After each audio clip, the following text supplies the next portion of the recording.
move for 50 seconds. So I'm not going to make you stand up. I was going to do that. It's not a lot of space, but stand up if you want to. And I just want you to shake off the lunch. Move your shoulders if you're going to stay seated. Move your arms and hands. I know you got a little bit of this earlier with aging in school. But move your body just a little bit. You know, it's after lunch. Hey.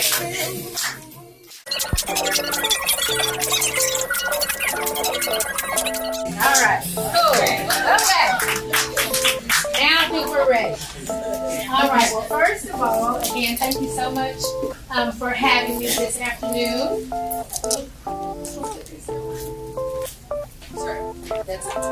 There we go. All right. So, first of all, expectations. Feel free to stop me as we're going through. If you have a particular question, I'm more than happy to answer. There's a couple of pieces here and there where I'm going to ask you all a question, so I encourage you to participate. A little bit more about me, and thank you, Miss Lori, for sharing that information with everyone. But my background is in marketing and sales and web design, digital marketing, things along that line. And about 10 years or so ago, when social media really started getting hot, I just had this thought in my mind and in my heart, because I just love my senior citizens, my grandparents at the time. And I'm like, you know what? I don't want our seniors to get left behind as this technology is doing what it's doing. It's growing so rapidly. And for one reason or another, life was lifing, you know, a single mother back then. I didn't really do anything with it. And so fast forward about a year or so ago, and what I thought to myself is, you know what, this keeps pressing at me, it keeps pulling at me. This is something that I need to do. I feel like my ancestors were like, girl, get this done. Go ahead and birth that baby. So I revamped it and I made it relevant to today's time. So, of course, as you all know, a lot of senior citizens, they're on social media. So that's really not a thing anymore. It's not about me necessarily introducing social media platforms, if you will, to senior citizens, because a lot of them are already there. However, because technology, again, is growing at such a rapid pace, there are a lot of ways that our senior citizens are still, A, being left behind, but B, that they can benefit if we keep them, you know, with the times in regards to communities, residential communities, etc. And just a little bit about AI. We know AI is hot. It's the big thing, and so I love to talk a bit about that. So, real quickly, tech confessions. By show of hands, who in here, let's say in the last 6 months, have had to ask their daughter or granddaughter or their child or your grandchild something about technology, whether it was your phone or your laptop? Oh, okay. Me too.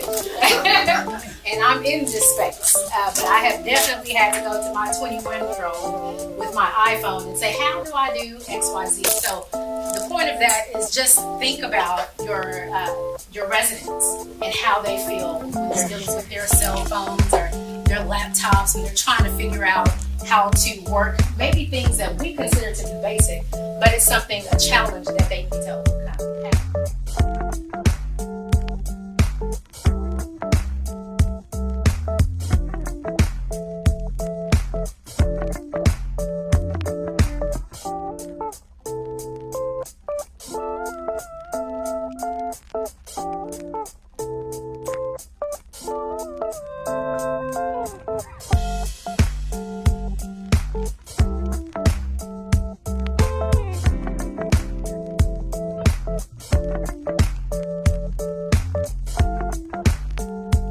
There's been several times, for instance, I'll send my daughter to the store, or she's at the beauty supply, and I've asked her to get something specific, and she'll just FaceTime me and, walk through the aisles and say, is this what you're talking about? By show of hands, how many of you all have used that function?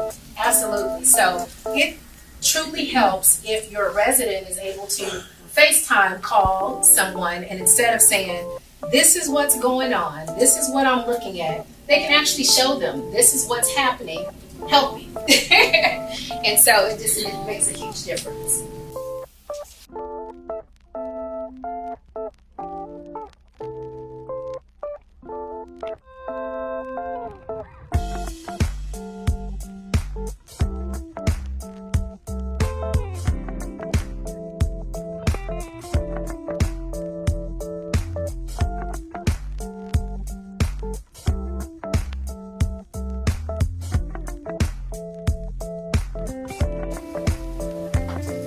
So just a few key takeaways. Of course, technology can enhance connection. So offline communication, offline socialization is huge, but sometimes our senior citizens have technology at their fingertips, but they can't necessarily be around and in communion with other people. So this gives them a way to connect and communicate.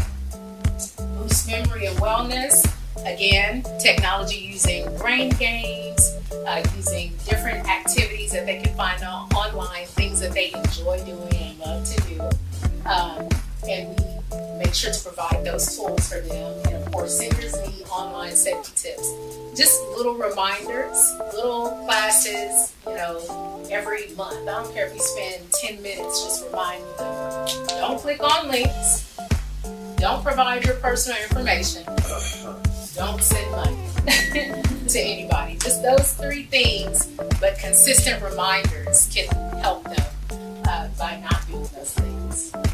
And then, of course, confidence. A big part of the reason why I created this class, even though it's centered around technology, and I know those things are going to help them. A big reason why I'm doing this is just to remind our senior citizens that they still have a lot to offer, that they are valuable, that they can still form new friendships. So just a way that they can keep active, keep social, and to just build them as people, to remind them that they are still valuable and they do still have a ton to offer us. And that is my presentation.